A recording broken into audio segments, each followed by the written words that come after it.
Welcome back, everybody. This is Bats and Stats presented by ScoutStatline.com. Here I am, Brian, as always, my friend Ross R. Jensen. Tonight, we have Bobby Orban. And Bobby Orban's Twitter handle is at Big Bob's Cards. Now, I wanted to say Big Bob's Cards for a major reason, because that's what this podcast is going to be all about. It's going to be about baseball cards and how it translates into fantasy baseball. And it's actually kind of shocking once we start getting into it. Everybody's going to be like, really? Wow, that makes a lot of sense. But I want to read something that it's Bobby's Twitter handle description. And this is going to be funny because I haven't heard the stories yet, but Bobby said that there's stories behind every one of these. So this is going to be fun for all of us. But how it reads is, in 1996, YMCA soccer orange team, most improved player. You don't get that by mistake. Just straight athlete. Yeah. 7th grade spelling bee runner-up, and was disqualified one game shy of the Little League World Series in 2002. In fact, so I thought for sure that, it was just kind of a quip, maybe a little bit of a joke. These are true stories. So let's hear them, Bobby. 100% true. Actually, what's funny is me and my wife were going through a bunch of my old stuff. My parents came the other day, and I found the trophy, which I haven't seen since I was like 10. Sure enough, I had the year right and everything. 1996, most improved player. I was laughing when I pulled it out of there. But no, the Little League World Series, that is a true story. A team that I got on, we got disqualified. We actually technically won the state of Florida, 12 and under, and we got disqualified after the game had been finished, and the other team got to take our place in or Williamsport, wherever the next go and play and represent Florida on TV. I got that moment stolen from me. What happened? Yeah. So we were playing a game, and we were up 1-0, 2-0. I forget exactly what it was. And we had a pitcher who had been pitching the whole game. Kid was lights out. And our coach decided he was going to put in, who was our closer, who usually closed games for us. And the kid took the mound between innings, and he started warming up, and he hurt himself. He pulled his groin. He pulled something. I, to this day, think that he got afraid of the moment, and he tried to kind of like back out last second. So we asked the umpire, we said, we announced him as the pitcher, but he never actually threw a pitch. Can we put our other pitcher back in? The umpire told us he would check the rule book, all that stuff, told us we were allowed to do it because he never threw a pitch. We put our other pitcher back in, won the state championship, and the other team protested. And we all had to sit there. I was 12 years old. We sat there underneath the little concession stand cover for about 3 hours waiting for a ruling. Williamsport decided that once that pitcher stepped on the rubber and put that ball in his hand, he was the pitcher, and they disqualified us. That is wild. Even though the umpire told us we could do it, they said it doesn't matter. It's your responsibility to know the rules yourself. So was this like, did this get any kind of news coverage or anything? No, this was, let's see, 20 something years ago. That I don't think anyone was paying attention. We had some parents in my game go after the umpire, because in my opinion, is it not the umpire's job to know all of the rules? Like, the fact that he told us we could do it and he was wrong, like, how's that not on him? Right. I think that the league should defer to the umpire in that situation. Right. Defer to the game caller. And I say no one wants to win like that, but this team did, petition after they lost and make a bunch of 12-year-olds sit there for 3 hours to get disqualified. So you know what that smells like to me? That smells like the other team's coach had connections. Yeah, that's what it smells right. Like to me. It's a conspircy theory. We need to go back and check the tape on that one. Yeah. That's wild, man. Okay, so good news is I got to watch that team go represent the state of Florida, and they got waxed on live TV. And I felt a little bit better. That could have been me, like ruining my summer to go get smashed in Williamsport by, Tom's River. Yeah. Wild. Do you remember the word that you missed in your 7th grade spelling contest? I do. To take second. I do. The word, I don't forget anything. The word that I got wrong, and again, I'd like to file a protest on this. The word that I got wrong in the spelling bee was culinary, actually, believe it or not. Pretty straightforward. The teacher pronounced it when she, to my knowledge, from what I remember, she said the word as culinary, and I didn't even ask for a definition. And I was, COLONARY, whatever. And I got the buzzer and she was like, CUL. And as soon as she said it, I was like, that's not the word you said. And I remember being fired up about it. I wanted to win. But yep, I do remember the word I got out on. Wow. Wild stuff. Wild stuff. I love it. A lot of almost victories in my young career. Sure. That's great. So your background is straight up cards, right? Yes. Yeah. Okay. I do play Dynasty baseball. This is actually my first year playing. Ooh, I like. I got brought in by a buddy into a 16-team Dynasty league with 80-man rosters, 40 major, 40 minors. So it's there's some guys that are owned that are just, it's pretty deep. Yeah. That's awesome. Love it. Are you in love with it? Yeah, I do love it. It's taken me a little bit of time to catch on, like as far as balancing trades. Like when people offer me stuff, I'm like, the names don't mean anything to me. I think I asked Ross the other day, I have Alec Manoa, and I was like, people are offering me trades, like, do I need to just get rid of him at this point? So I still don't really know what I'm doing. I'm just kind of guessing at it, but it's fun. Well, I like it. I think you can follow the hobby page and have a pretty good start on everybody's career. I mean, it's going to be striking once we get into it. It really is. But I'm thirsty, so let's talk about our drinks. It was beer of the pod. We coined it that. We got to change it. It's drink of the pod now. We had Capri Suns. We had wine. We had I think we had whiskey. Let's get into it. Ross, do you want to go first? Yeah. Oh, okay. Yeah, I'd love to go first. So I'm a traditionalist, so I'm sticking to beer of the pod, man. Even a lambic is a beer. I'm sticking to the beer, but that's my game anyway. So tonight I have, every single time I got to turn this light off. That still doesn't help very much. That's Megalodon. All right, so this is a Ninkasi beer. Probably a lot of people are familiar with Ninkasi. They're out of Eugene, Oregon. A legendary IPA is how it describes itself. All right, some say sea storms are a sign that Megalodon, protector of Atlantis, is still down there, fighting off unwelcome visitors from invading the lost city. We may never know. But we did brew this legendary IPA in her honor as a thank you for protecting all that is prized and treasured. It's bold yet balanced, fruity, with a slightly sweet, smooth finish. Meg, this one goes out to you. That's a nice little tribute, though, huh? But let's find out how good it is. It's strong. This is a 10% beer. Ooh. So here we go. Good. Like a double IPA. Yeah, well, this is based on this is a riff on an Imperial IPA. That's what I know. So it's an Imperial itself. It's got to be, but I don't know anything. I don't know much else about it. So we're gonna try it out, and this is gonna be a fun podcast for me.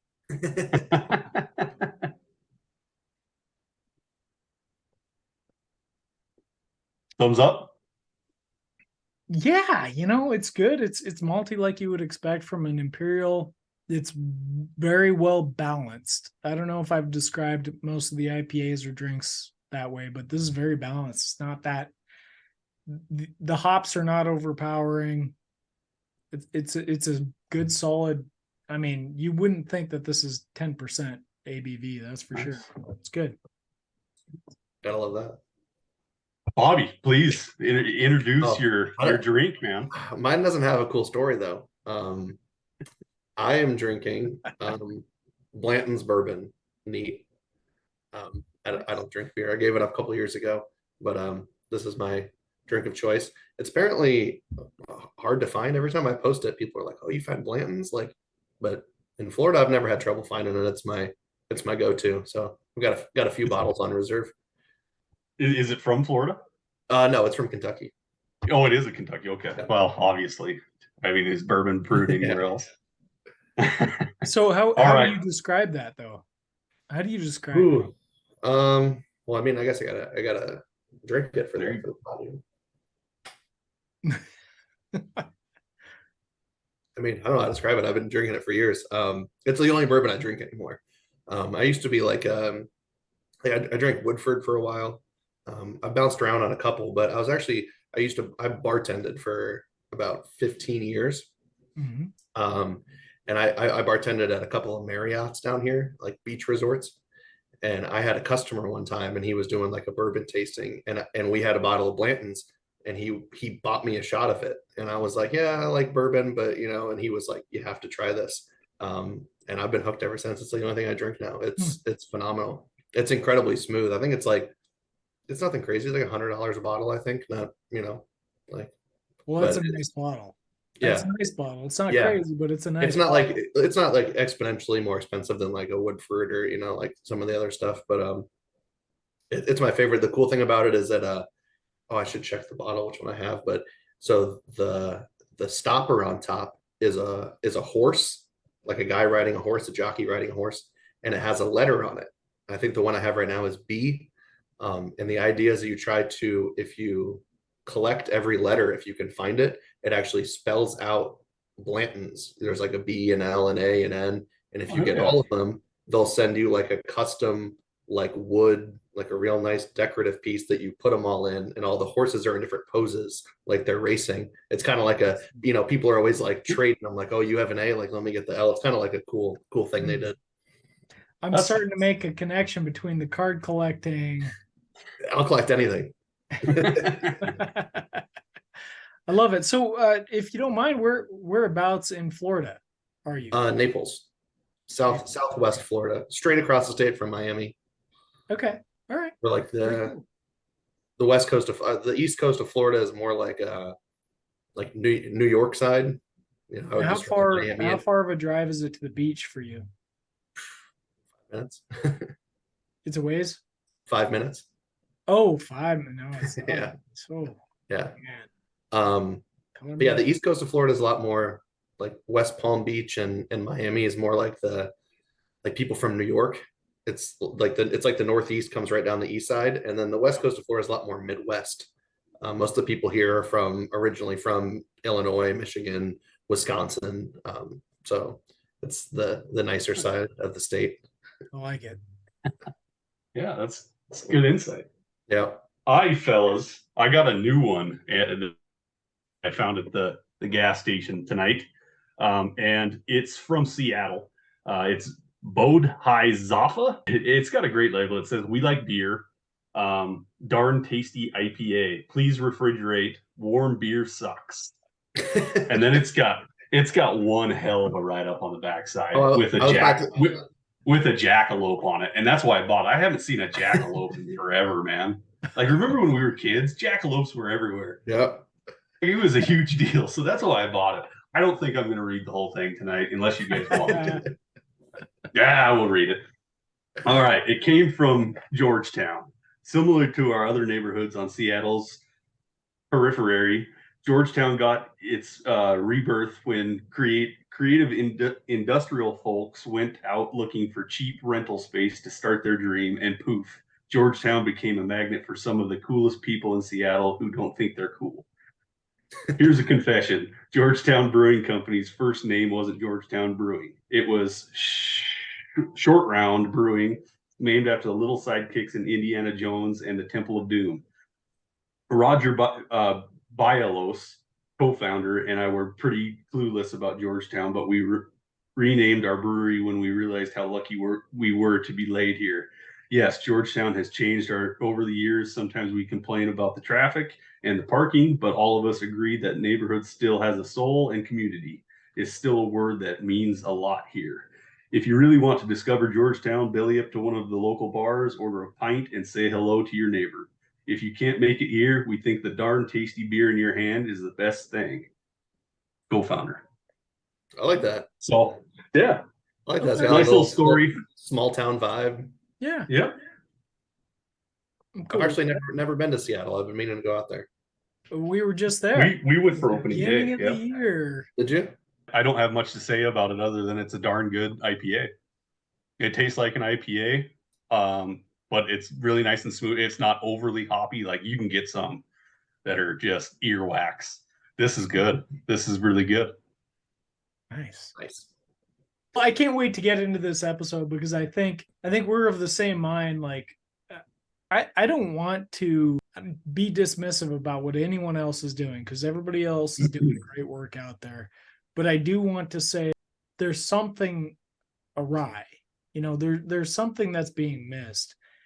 And I think that's where we're trying to fill the gap, is being like, look, these guys are good, take a look at them. And then everybody fill in the gaps around that, but we're just saying that these guys are good. Take a look at them. And I think that that's what you're bringing to the table on the card side of things. I hope that that's what we're bringing to the table on the fantasy side of things. Let's jump into it. Let's get into the hobby advantage. And this is basically Bobby's baby.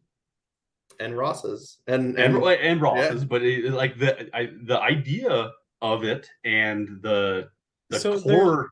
I gotta say this. There's three of us that were really behind this thing, and I want to make sure that we cover everybody involved. This is me and Bobby talking like about there being a gap. There being a gap between the understanding and the value of players. So we had a lot of conversations about that, and then we were trying to fill that gap. Like, how do we do that? Well, we can marry up what we're doing with Scout the Statline with, I guess, with the card world. But how do we do that? The best way to do that is, well, what's the price of these cards? Mm-hmm. And for me, like, this is a different world because I'm not very familiar with the card collecting world, and there's all these different types of cards, and I didn't. For me, I was like, I don't know what that means. I don't know what should be valued at what. That's where Bobby's expertise came in incredibly valuable. And then we brought in another person at MLB Alchemist who was able to bring in the card pricing aspect of this. And I mean, this thing is like a machine. Yeah, it's a machine at this point. We got every day the stats are being updated every day. Pretty soon, every day, all of the card prices are going to be updated. And I don't think you can find that anywhere else. Doesn't matter where you go. I've never seen anything like it. It doesn't exist in the space. It does not exist. We have pioneered this. Yep. Other people will come up with imitations of it, but they're light years behind. Yeah. There's no doubt about it. Yeah, and I mean, it's like you said, the gap that we're trying to fill. I feel like when I got into cards, I got into prospecting for cards. Like that's why I prospect. That's why I watch minor league baseball games. Because I'm trying to find the next guy. And then there's a bunch of people who prospect for dynasty baseball. So I see a lot of prospect rankings. I follow a lot of dynasty rankers. And then one day I happened to, when I was on Twitter, come across the Scout the Statline rankings. And I remember seeing them and being like, wow, these are so much more, they seem so much more like the rankings that I would use as a card collector.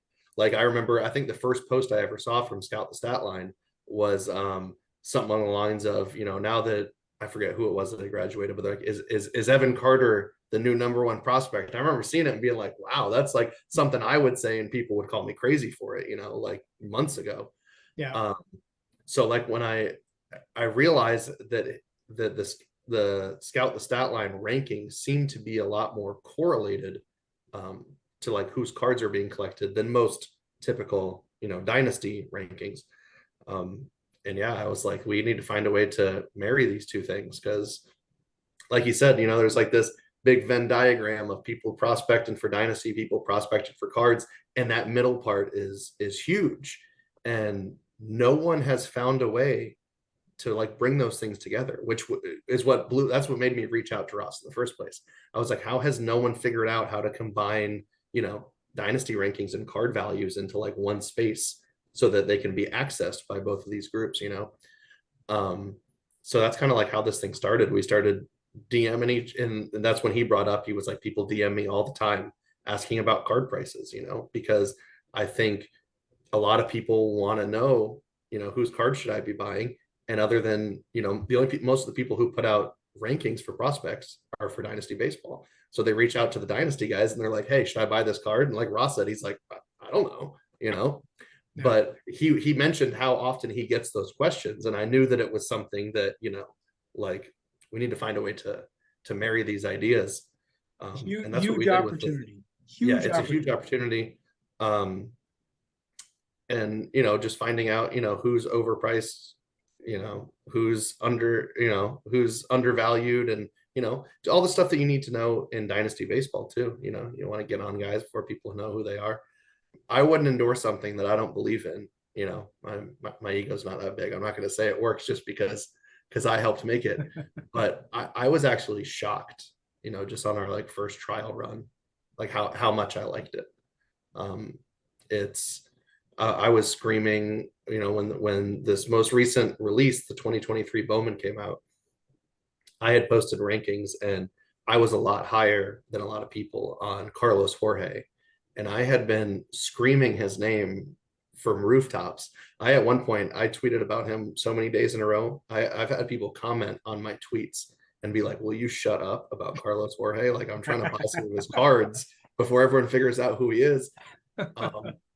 And so the first time we sat down to do our hobby advantage tool, me and Prospect Alchemist, we sat down and we listed, you know, we had like 450 prospects, which product you can find each guy's cards in, which is, you know, information a lot of people ask me, like, which product am I even buying if I want this guy's card?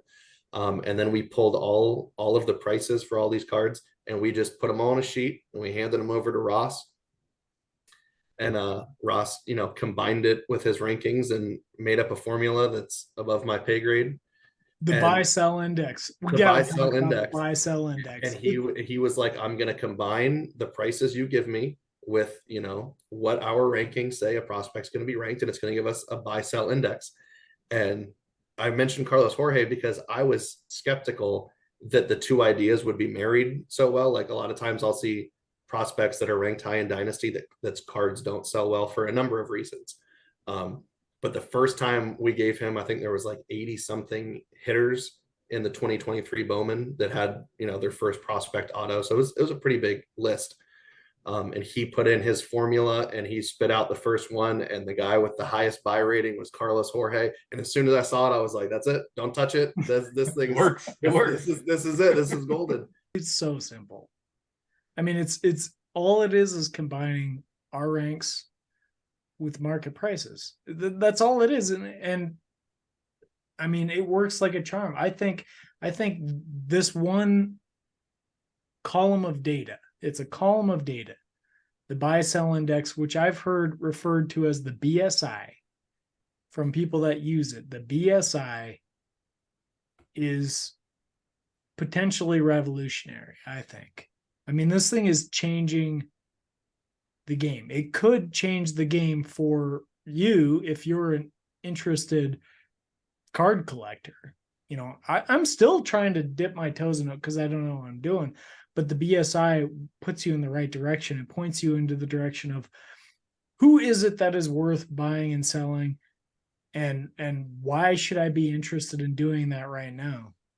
And there's a lot of players in there that they'll be controversial, you know, that they are like the guys that are the sells. Like we got Ellie De La Cruz, who's a major sell right now. He's not the top of the list.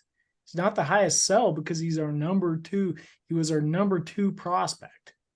So he's a very good prospect. And that's not what we're saying, but we're saying his card value was so high compared to anything else in the space. You'd be crazy not to consider it. Is 100%. that wrong to say? No. Because out there, what's if kind you of funny say this is, on Twitter, you're gonna get man, chastised. You're gonna get it. You know, I get it from people all the time. I actually tweeted it was a couple days ago. And a lot of people have cards. I have cards in my personal collection that I collect them because I like the players, like I'm not trying to make money on them. But I right? also have a separate section of cards whose sole purpose is, it making money. And I tweeted the other day that if your card collection is geared towards making money and you have an Ellie De La Cruz card in your possession that's not for sale, you're doing it wrong. Like, and I had a lot of people come after me because they were like, he's going to be a star. And I'm like, it doesn't matter. When it's just like in Dynasty, when you get to the point that you can get so much. Like I saw someone say the other day that like Ronald Acuna and Shohei Ohtani and someone else were the only players they take 1-for-1 in a dynasty trade for Ellie De La Cruz. And I was just looking at it and I was like, take it, like Yep. Why you're wouldn't crazy not to.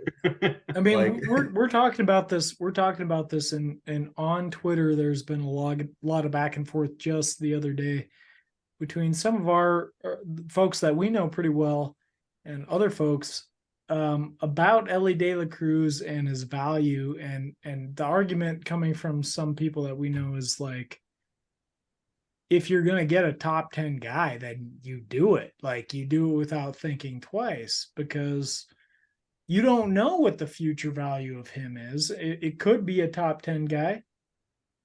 But you're getting a top 10 guy already. You're trading it for something that is known, for something that is unknown. Yep. And on top of that, like, so we've gotten some backlash, people saying it's not that way. The value is not that. It's not what you guys are saying it is. But if you look at the buy sell index on this thing that we created, it absolutely is. I mean, his cards are going for more than twice what we think the number one prospect is. Well, I say we. You had Ellie as your number one prospect, but I did, Bobby. But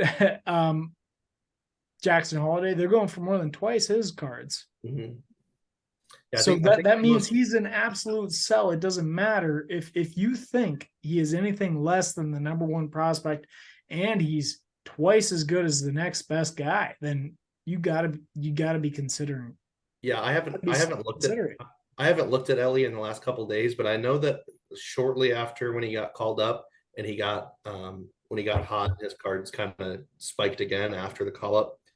I think the last time I looked, his PSA 10 of his first refractor auto was going for like $2,200, and Junior Camanero's card, same card, goes for about $700. So the market has decided that Ellie De La Cruz is 3 times as good as Junior Caminero, and I'm not buying that. I refuse to believe that. He's double the price of Jackson Holiday. He's triple the price of Junior Caminero, and I mean, I don't know how you could warrant buying that. I know he's exciting, but the hype that people get. I saw a tweet the other day and someone was like, if you're drafting a team right now, are you taking Ellie De La Cruz or Ronald Acuna number 1 overall? And I commented and I was like, anyone who says Ellie De La Cruz should be blocked from the internet forever. Like, how do you even take that stance after 1 month in the MLB? It's crazy. Well, I mean, I like him. I don't want to sound like I'm hating on him. Opinions are good, and they're all to be worthwhile taking into consideration, but like, yeah, come on. Come on. I mean, Acuna, you can't put him in an Acuna conversation. That's crazy to me. But I think everybody they see the blue sky of a guy like this. The blue sky is enormous. The blue sky is Fernando Tatis. Right. That's what it is, right? And that's what it is with cards. I mean, and from what I've talked to you about, Dynasty Baseball is the same way. The people just when people see that power speed combo, it's like nothing else exists. They get so wrapped up in that, like he could go 40-40. They get this idea in their head, and it's like, do they care that if he's going to strike out 50% of the time? No, they get these, they get so, and it's like they don't care if he bats 200, but if he's going to hit home runs and steal bases, that's exciting to them. And I know that in Dynasty that's true as well, but in cards it's even more true. Guys like Jackson Churio, I mean, those were like him and Ellie were like 1A and 1B in the card world until Ellie got called up. If people can't get enough of that power speed combo, and I think that's why our tool has, like we get buys like Tyler Black and Carlos Jorge, and it's the guys that we feel, maybe not I shouldn't say could have those tools. Tyler Black's never going to have Ellie De La Cruz's tools, but he might be better in other areas that, and right. When his card's $11 and Ellie De La Cruz's is $500, like, like I feel like there's just a value play, and it's usually not on the guys that are, ranked highly. That's exactly what it comes down to is, and this is true in Dynasty baseball or fantasy baseball in general. It's all about perceived value versus real value. And if what you can do is trade perceived value for real value every day, you win. You win in the game. And that's what the buy sell index is all about. Right. And I can't say, I'm not going to go out there and say the buy sell index is never going to fail, but I will say it's a tool that can help you win in that. And I know this because I've been doing this for a while, been doing it successfully and not at anyone's expense. That's not my intent. It's just trying to do better, trying to get better. Right. That's what it's all about. Yeah. And another thing with the other problem with like the card space with those guys is that, not everyone wants to spend $1,000 on a baseball card, and when you get these guys where you're like, oh, I want a Jackson Holiday auto, or I want an Ellie De La Cruz auto, like when you look at the fact of what you can get, and it's just like in Dynasty baseball, I can, if you're giving me the option of buying, 50 Tyler Blacks instead of, one, Jackson Holiday, understanding, the value cap of how much can Jackson Holiday or how much can Ellie De La Cruz possibly go up. And I think that's the thing that a lot of people don't understand, especially, I'm sure it's the same in Dynasty, but in cards, like there is a ceiling on these guys, how good do they need to be for them to have more value than they have at this moment, and that's kind of like, I think right.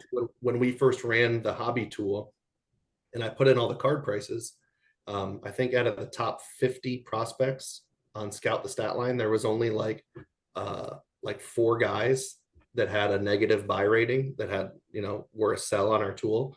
And I messaged Ross after I put all the numbers in, and I was like, the only top 50 prospects that our tool thinks are a sell right now are, I think it was Ellie De La Cruz, Jason Dominguez, Marcelo Meyer. I listed the names and he was like, yeah, like I agree with all of those. They're all names that just like, like people and they're the same way with cards. Like I can't advise someone to spend, as much money on a Jason Dominguez card as a Jackson Holiday card. I just, I'll never do it.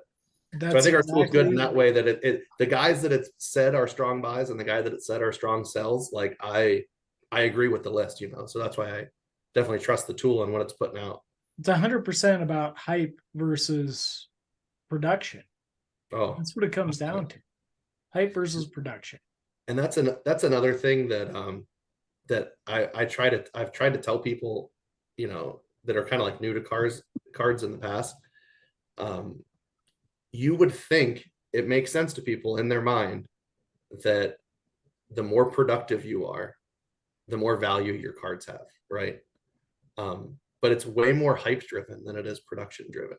And granted, if you're productive, your hype is going to go up. But at the end of the day, the hype is what sells the cards, Mm-hmm. And it doesn't really matter if you're productive. It doesn't. As long as people are talking about you and they're excited, that's what makes your card value go up. Just take card out of those conversations and enter fantasy baseball, and you just hit exactly what fantasy baseball is.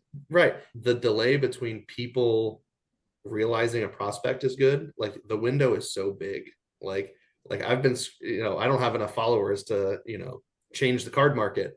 But like Carlos Jorge he could do what he's doing for a full season before his cards start going up, because it's going to take until MLB.com lists him as one of the Reds' top 10 prospects for anyone to know who he is. I'm sure it's the same way in Dynasty. Like you get big buying windows because I feel like most people don't really know what they're looking at. So Bowman does 3 releases every year. They do Bowman, and then they do Bowman Chrome, and then they do Bowman Draft, which is mostly the draft picks. And all 3 of those releases have different players with their first card in it. So it's kind of confusing, and that's why I included that on the tool. If you go to the Hobby Advantage tool, each player, it will show you which release you can find their cards in, because I know that's confusing. There's guys like Jason Dominguez who have 12 prospect cards. He's been in, he's been in every release for the last 3 years. But it's all about finding that first prospect, and it is very confusing. So I have it pulled up right now, and Jackson Holliday's card is going to be a 2022 Bowman Draft card. So what happens is Bowman. So Bowman Draft is almost always draft picks from the draft. But what Bowman will do is every year they'll hold out. It's usually the number 2 overall pick. They usually pick and choose about like 3 to 4 first round picks, and they don't give them a card in Bowman Draft, and they put them in next year's Bowman to try to like pump that product up a little, so it's not so bottom heavy. So they'll just pick random guys. I think the number 2 pick, and then they choose the rest of them. And then Bowman. So Bowman is a combination of guys who are held out from draft, and then some international signings. And then Bowman Chrome, which will be our next one, is almost all complex league, Dominican Summer League. It's all like 17-year-old, 18-year-old, and that's a fun product because it's not usually as expensive. Because Bowman Draft, like everyone knows the day that card comes out, who Jackson Holiday is. Bowman Chrome, you can find some guys down in the Dominican Summer League, and it's usually a cheaper release because it doesn't have the big names, but it's one of the more fun products to open for me. So Emmanuel Rodriguez is number 1 in the BSI, adult rushing, Carlos Jorge, and then Tyler Black, Chase Majoff, and then my guy Cole Keith. Oh, another one I love. See that homer he hit yesterday? Woo. They're rocket today, ships, man. Too. Didn't Cole Keith hit a home run today? I believe so. He hit another one today? Yeah. I think he hit one today in AAA. Yep. And I don't think we have one of those, do we yet? No. Well, it's pending. I bought one that the guy's waiting to get back from being graded. But no, yeah, Colt Keith, he's another one. We'll see.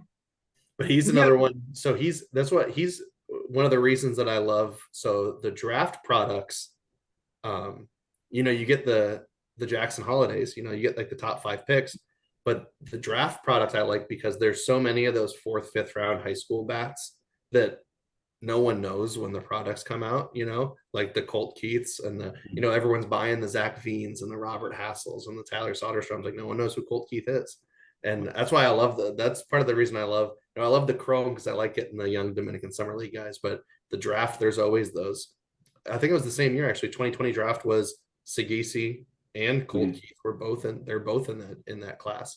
And no one even talks about them because it's, the Jordan Walker class.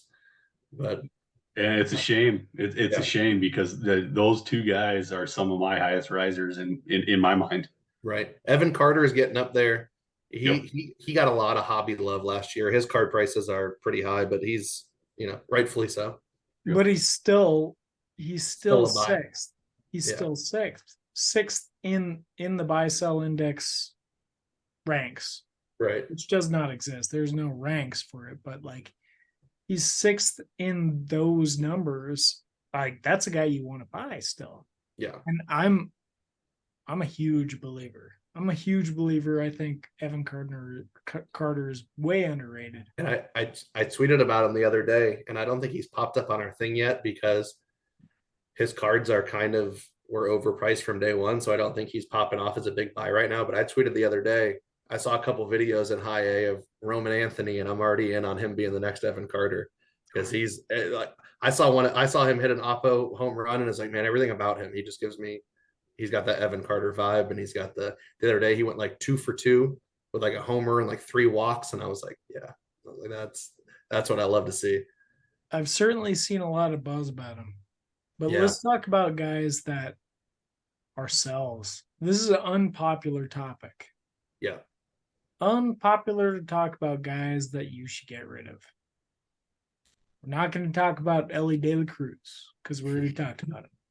He is number 4 Who do on you the think, BSI. Bobby? Who do you think are the top sells? Like who would you sell right now? Who are you cutting bait with?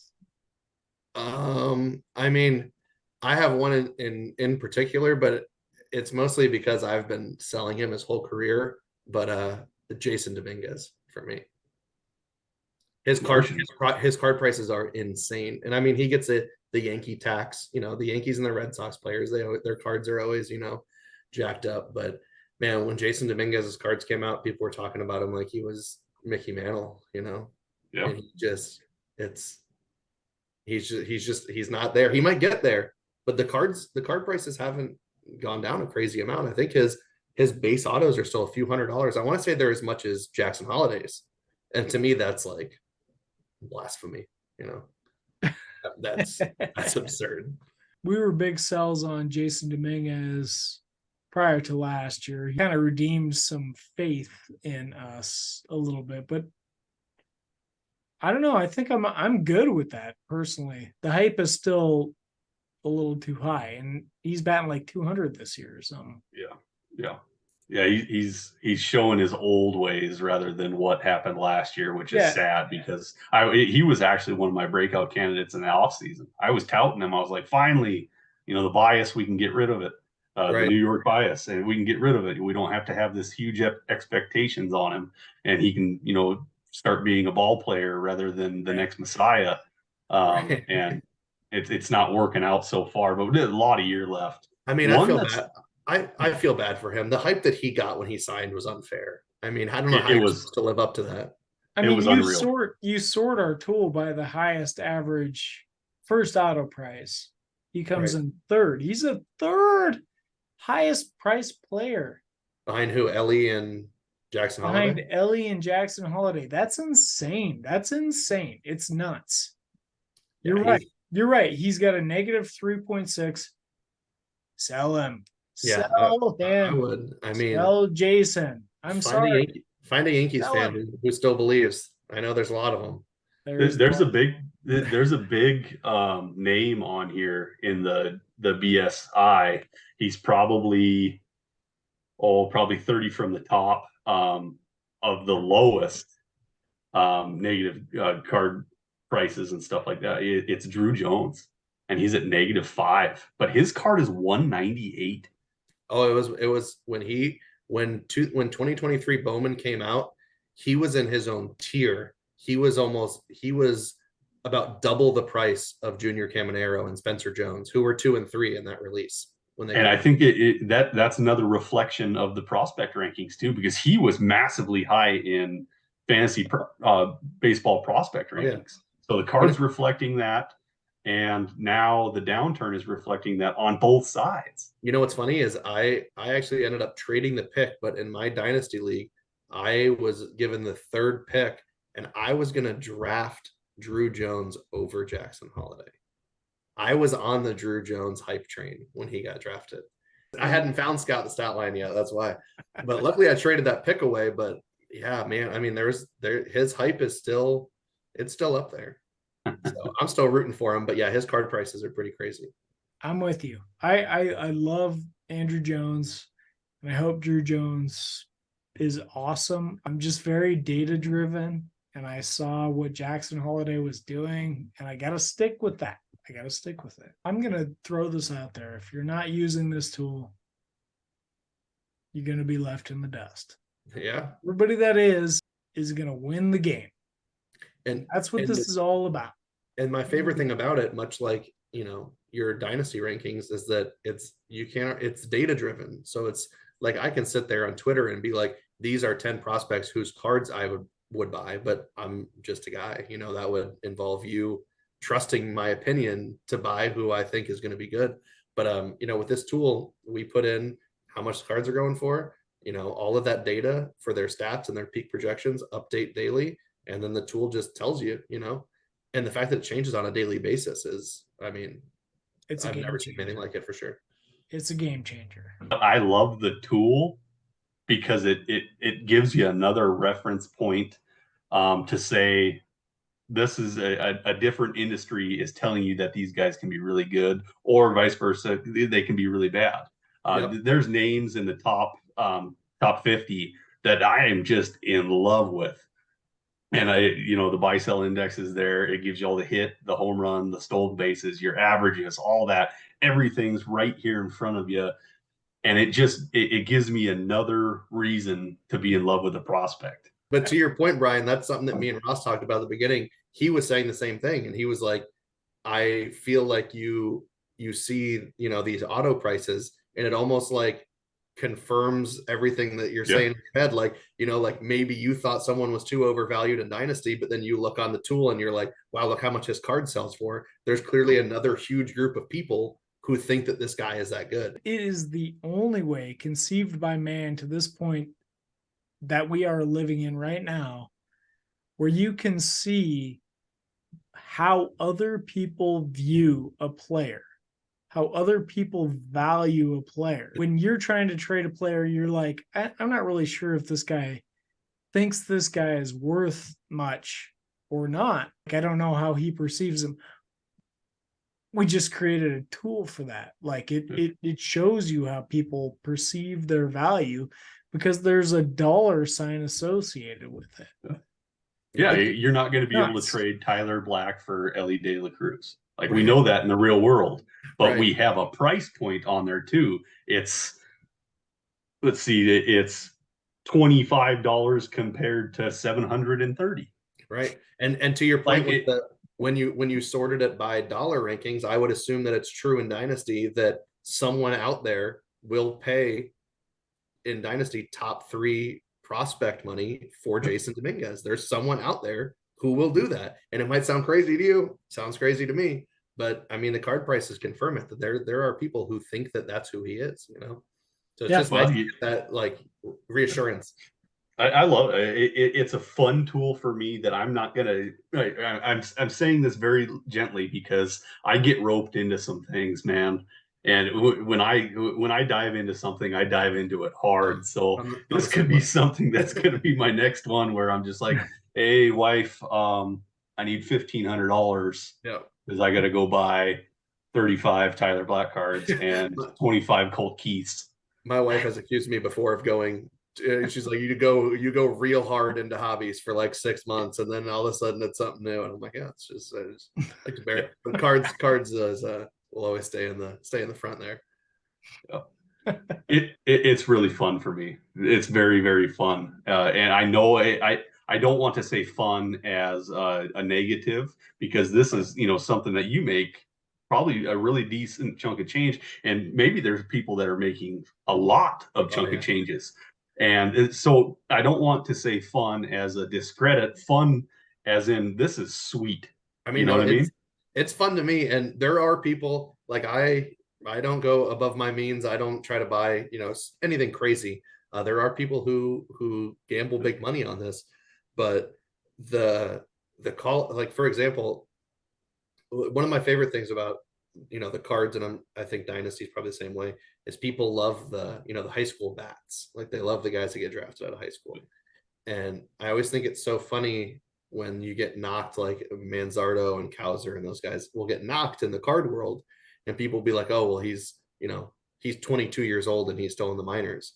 But then they invest all this money into guys like Jason Dominguez, who also don't end up making it to the majors until they're, so it's like all you're doing is just burning a hole in your pocket for 4 years. Like, why would I not buy, Kauser and Manzardo and be able to sell them in 3 months, 2 months when they get called up, as opposed to holding those 18-year-old kids, for 4 years waiting for that time to come. And Jason Dominguez is a perfect example of that. I think when people bought Jason Dominguez, they were under the impression that he was going to be in the league by the time he was 19. Mm-hmm. That's why they were paying so much for his cards. I think what is our connective tissue right now between all of us probably between you, Bobby, between us, Brian, maybe I think you actually agree with this, is that we are anti-hype guys. We're the guys that are against the hype, and we tend to go the other direction because the hype is always going to be like, this guy is going to be so great. He's going to be awesome. And I don't want to speak for you guys, but I know my initial reaction is usually like, well, let's take a step back. And then you observe what happens. And if it is a match, then you're full in. Like, I know I'm full in. I'm like, okay, let's go. If it's not a match, I'm stepping out. I'm out. Right. Yeah, no, I'm the same way. I'm a notorious hype hater. I get accused of it all the time. You know, why you always hating on Ellie Dela Cruz? Why you hating on? And I mean, it was the same. Jason Dominguez, I hated on him hard when his cards came out. And another, you know, who's another one for me. And I admit when I'm wrong, but do you know who's hype? I can remember his card getting released, and I remember thinking this guy is so hyped, and there's no way he's going to be good. Was Blaze Jordan? I was a big Blaze Jordan hater when his cards dropped. Oh yeah, he had massive hype. Yeah, he had massive hype. Yeah, and it's like the same. I remember him. I remember the 2021 Bowman cards coming out, and Blaze Jordan gets his card, and everywhere I look, people are like, "Oh, I'm buying Blaze Jordan card." Do you see that video of Blaze Jordan on YouTube? He's a YouTube superstar. And as soon as I saw that, I was like, "This guy's gonna be terrible." I was like, "I was a big sell." So I'm the same way. I like to. I'm always auto like. If I see everyone hyping someone up, I'm like, I'm out. I admit I was wrong on Blaze Jordan. He's a lot better than I thought he was going to be. More complete hitter than you thought. I don't know if that's a testament to the Red Sox ability to develop or if he did that on his own, but I thought he was going to come in and strike out, you know, just an insane amount. And he's holding his own. He looks good. So you got to tell me you saw our Blaze Jordan player eval in the off season or something. No. We had this exact conversation. Me and Brian, who's now below me here, get in your spot. We had this conversation about Blaze Jordan almost to a T, where Brian was saying it was just the hype machine. He thought he was going to just be a guy that fell on his face, maybe hit some dingers and struck out at a time, you know, and we were surprised because he was a different player than we thought, and a more complete hitter. You know, we both came to that agreement. I was so dead wrong on him. It was incredible how dead wrong I was on him and how much better of an actual baseball player he really is. Because you mentioned it before, man, the YouTube videos, all I seen was you were going to strike out 80% of the time, man. Oh, man. And it really was. And you know, that's kind of what drew me to Roman Anthony, because the first time I saw him play in high school, I felt the same way about him. Like, I saw him hit and I was like, man, this kid has speed and power, but I don't know, you know, what that K rate's going to look like. And the Blaze Jordan almost gave me faith. Like, I was like, well, I thought that about Blaze Jordan, and the Red Sox did something. So if they can do that with Roman Anthony, who's a much better athlete, I was like, if they can make it the same thing click with him. And then the second he came into A-ball and I saw he was walking more than he was striking out, I was like, bye, you know, Roman Anthony, all the stock I can get. So right now it's looking like I'm right on that, but I was wrong on Blaze Jordan. I've been wrong on a lot of guys before. It happens.